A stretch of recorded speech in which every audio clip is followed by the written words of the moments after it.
Santé, construction d'une polyclinique moderne à Keitaya. Le projet est initié par la Fondation Santé et Développement Durable pour soulager les populations de cette localité. L'ONG sollicite l'appui des autorités pour régler certaines difficultés rencontrées.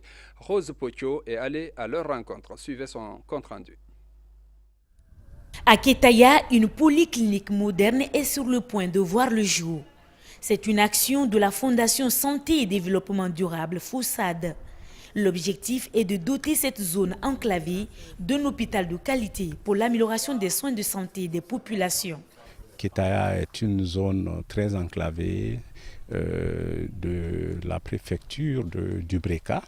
En fait, c'est une zone semi-urbaine. Nous nous sommes dit que c'est dans le cadre du partenariat avec l'État. Nous accompagnons la politique nationale de santé en termes d'accessibilité pour ambition d'améliorer la qualité des soins, de rendre accessibles les soins aux communautés les plus reculées. Donc c'est comment amener la santé auprès des citoyens.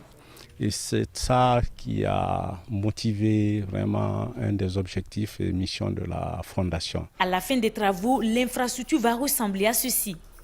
Déjà, les blocs opératoires, le laboratoire, les salles de vaccination et de consultation sont terminés. La Fondation a réussi également à mettre en place un puits amélioré. Mais pour le moment, l'hôpital ne peut pas recevoir de malades pour faute de médicaments disponibles. Nous voulions le lancer depuis 2015. Malheureusement, avec l'épidémie d'Ebola, tout le monde a eu les efforts investis dans ça. Mais le deuxième élément, c'est les médicaments. Nous avons fait beaucoup d'investissements sur fonds propres de la Fondation. Et maintenant, nous sommes à une phase où on a besoin d'un appui pour les médicaments et puis certains matériels pour pouvoir rendre fonctionnel ce centre. Vous avez vu, nous avons des équipements très sensibles, un bloc opératoire, un bloc ORL, un cabinet dentaire.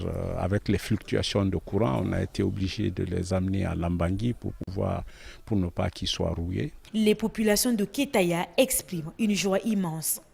La construction de cet hôpital va contribuer à mettre fin aux souffrances liées à l'accouchement.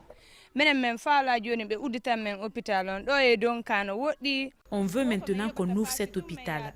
Nous souffrons beaucoup. Le transport que nous payons pour aller à Donka, on pouvait payer pour nos frais de consultation. Et puis, quand c'est trop loin, la femme en grossesse peut même perdre son enfant avant d'arriver au point d'accouchement. Le conseil d'administration de la FOSAD entend donc se réunir très bientôt en vue de prendre toutes les dispositions urgentes pour le démarrage du reste des travaux.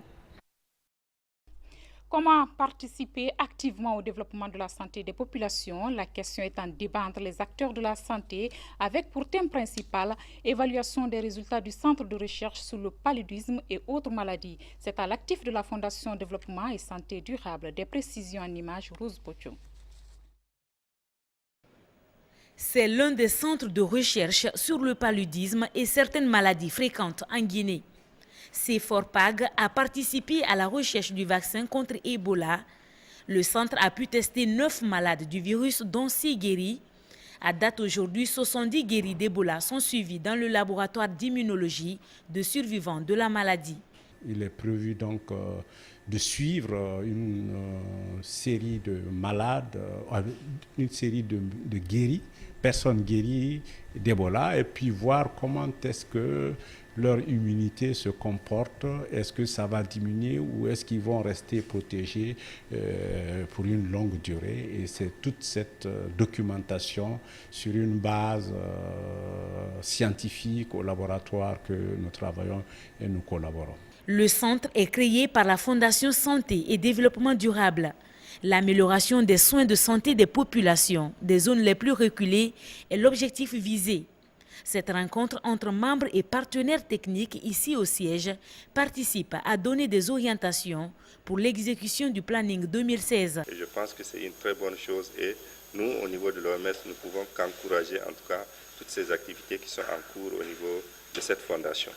Le Centre d'excellence de formation et recherche sur le paludisme et les maladies prioritaires en Guinée compte travailler en étroite collaboration avec le ministère de la Santé pour assurer une meilleure coordination dans les recherches. Qui parle de développement, parle de recherche parce qu'il faut faire des recherches opérationnelles. C'est les recherches opérationnelles qui vont permettre de détecter les problèmes et de savoir qu'est-ce qu'il faut faire pour que réellement les résoudre. Donc dans ces conditions, il a estimé qu'il faut que le ministère de la Santé prenne part. Le centre est aussi en étroite collaboration avec d'autres universités étrangères.